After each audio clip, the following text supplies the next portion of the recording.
সুবর্ণ গ্রামে আব্দুল্লাহ এবং আব্দুল করিম নামে দুইজন বন্ধু থাকত। একদিন রাস্তায় ইব্রাহিম সাহেবের সাথে তাদের দেখা হয়। আসসালামু আলাইকুম। আপনি কেমন আছেন? ওয়ালাইকুমুসসালাম। আলহামদুলিল্লাহ, আমি ভালো আছি। তোমরা কি আমাকে একটা সাহায্য করতে পারবে? কি সাহায্য? আমরা চেষ্টা করব। এই ব্যাগটা ইয়াকুব সাহেবকে পৌঁছে দিতে পারবে? ঠিক আছে, আমরা পৌঁছে দিব ইনশাআল্লাহ। ব্যাগটা পাওয়ার পর আব্দুল করিমের মনে লোভ জেগে উঠল এবং সে একটি ফল খেতে চাইল। এই ব্যাগে সম্ভবত কিছু ফল আছে। আমরা যদি সেখান থেকে একটা ফল নেই তাহলে কেউ জানতে পারবে না। চলো আমরা একটা ফল খাই। না, এটা আমাদের ফল নয়।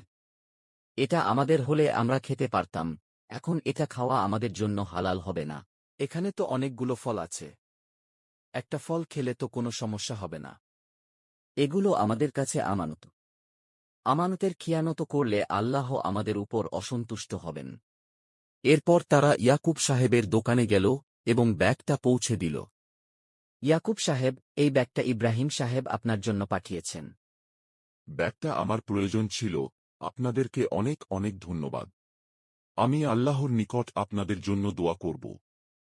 এরপর তারা বাসায় ফিরে আসল। তারা মনে প্রশান্তি অনুভব করল। আব্দুল করিমও নিজের ভুল বুঝতে পারল।